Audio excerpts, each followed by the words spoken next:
여러분 안녕하십니까? 이번 회에도 역시 안종화저의 신극사 이야기 속에서 흥미로운 내용을 소개해 드리도록 하겠습니다. 인천의 초청수년이라는 제목이 붙어있는 부분인데요. 임성구의 일행이 인천으로 공연을 초청받아 가서 거기서 초청자와 임성구가 나누었던 대화를 중심으로 이야기가 말해지고 있습니다. 제가 이 내용에 대해서 굳이 흥미를 갖는 것은 임성구를 인천에 초청한 사람이나 임성구 자신이나 모두 민족의식을 가진 사람으로 이 글 안에서 설명이 되고 있고, 이 사람들이 다 민족정신의 발로로서 연극의 중요성을 인식하고 강조하고 있다는 점입니다. 아니면 진실은 어땠는지 몰라도 저자인 안종화는 그 둘의 상황과 캐릭터를 그렇게 몰아가면서 그들에게 민족주의자로서의 의미를 부여하고 있다는 것입니다. 안종화라는 사람에 대해서 제가 따로 조사를 해보지는 않았습니다. 인터넷에 검색을 해보면 일제강점기를 살았던 사람이기 때문에 그도 역시 일본식 이름으로 창씨 개명을 한 적이 있습니다. 안종화와 임성구에 대해서는 이 텍스트를 조금 더 읽어나가는 가운데 제가 조금씩 더 입장을 정리해 보려고 노력해야 할 것 같습니다. 자, 그러면 안종화저 신극사 이야기의 내용 속에 인천의 초청수년이라는 제목의 부분입니다. 연흥사 흥행이 끝나는 즉시 그 하나의 희보가 혁신단에 날아왔다. 벌써 단성사와 연흥사에 상행하였던 사이에 이전에까지 소문이 퍼졌다. 혁신단으로서는 출발 직초에 모두 호조였다. 앞뒤를 돌아다 보았자 이러한 신연극 단체라고는 혁신단 하나뿐인 동무대 아니었던가. 성구와 또 뒷배를 맞추어주던 김치영으로서도 매우 기뻤다. 단원 일동도 기운이 뱅하했다. 인천에서 초청한 주최자이란 극장이 아니었고 개인이었다. 당시 인천은 극장이 없을 시절이다. 인천은 왜 동간부 시절에 일본인들이 많이 입국해서 거류하고 있었건만도 그들도 아직 극장을 세우지 못했다. 그들은 해안지대를 매립해놓고 자기들의 시가를 꾸며놓았는데 그 속에 가무기좌가 생겼던 것도 훨씬 그 후의 일이다. 그러할 시절 혁신단을 초청한 장본인이란 누구였던가. 그는 동네 사람으로 제물포에 거주하던 김봉의였다. 그는 독립협회 출신으로 정치결사에 참획하던 인물이다. 그 초청에 임성구는 꽤 승낙을 했다. 번연히 극장이 없는 줄도 알면서 인천행을 결심했다. 이것이 혁신단의 지방 출연으로선 처음 되는 일이었다. 본래 인천이란 제물포로 알려졌던 어촌이었는데 개항 이래로 외국 상박이 드나들게 되자 각처에서 모여든 사람들이 화계동과 용동 마루턱을 중심에 삼고 발전해 나왔다. 그리고 축항공사가 벌어질 기회가 가까워지매 노무자들이 모여들었다. 이렇던 인천이다. 3월 초코 필 무렵이 되자 화계동에 차일로 가설극장을 세워놓고 혁신단 임성구 일행의 등장을 대기하는 날은 왔다. 성구는 단원을 인솔하고 남대문 정거장으로 나왔고 안내자로는 직접 김봉의가 왔다. 일행은 간단한 짐이었다. 의상과 소독으로 꾸린 짐뿐이었다. 단원들의 복장은 모두 한복들이었다. 성구는 일찍이 소년시대에 남대문 정거장 앞에 나와서 경인철도의 개통식을 바라보지 않았던가. 감개 깊었을 줄 안다.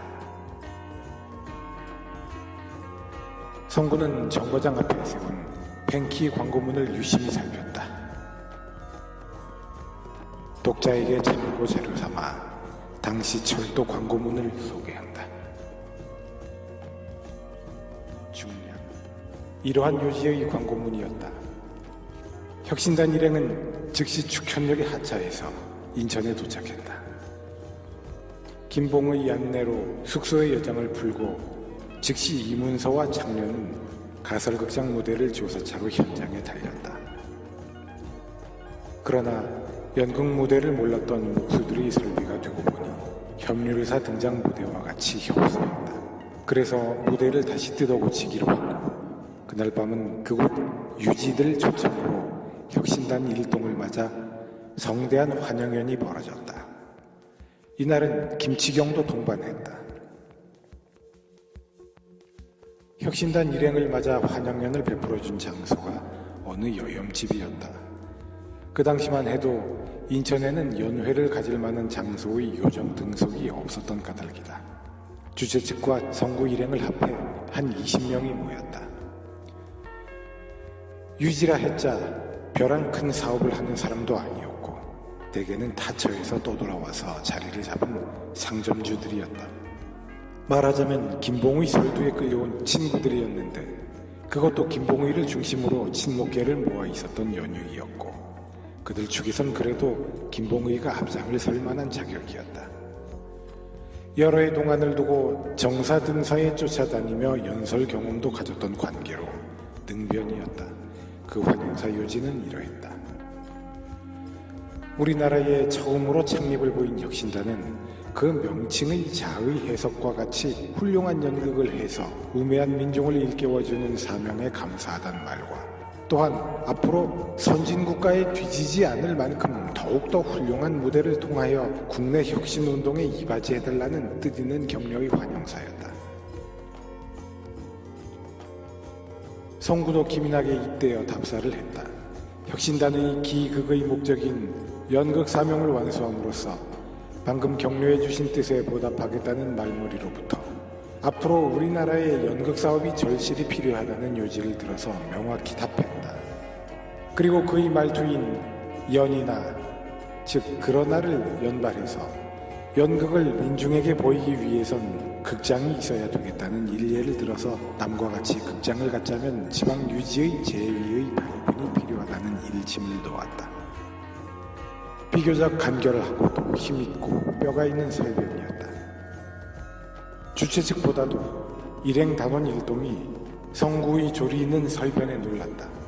이렇게 성구의 설변은 나날이 무대를 거치더니만 숙달해 가고 능변이 되었다. 성구의 말끝 매듭마다 연이나 투가 나왔던 것도 너무나 유명했던 사실이다.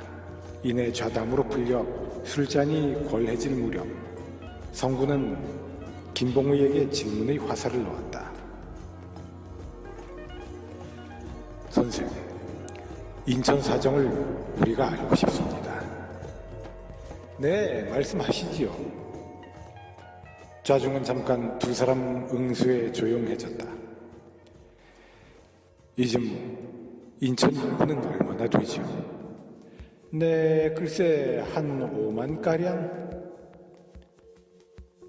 그 중에서 외국 사람의 수요는 외국 사람이라야 말끔 1인뿐이죠. 그러기에 묻습니다. 김봉의는 잠깐 망설이다가 글쎄요, 그 숫자란 확실히 알 수가 없지요. 소문을 듣건대 인천에는 일본 사람의 생활 세력이 나날이 발전해가는 모양이던데 그에 비해서 우리 국내인의 상태는 어떠합니까?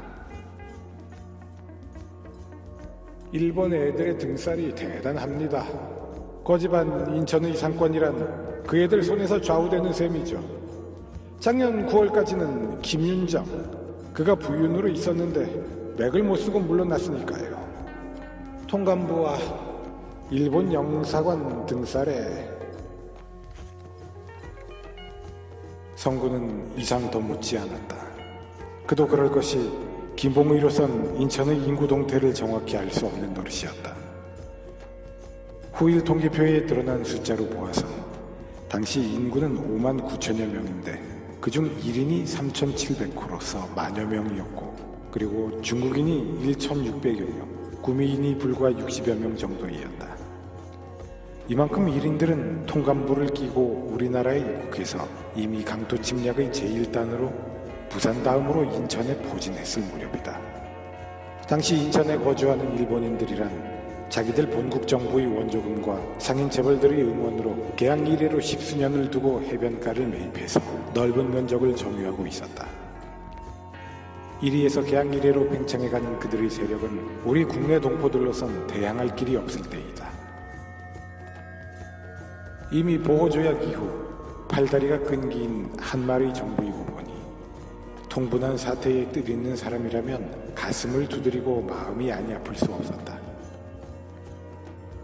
성부는 한동안 침묵하다가 시국단 몇 마디로서 좌중을 자극했다. 가라앉은 성고의 말소리였으나 한마디 한마디가 금시 통분한 울음이라도 쏟아져 나올 것 같은 기세로 나라와 동포를, 민족을 근심하는 소리가 염염히 흘러나왔다.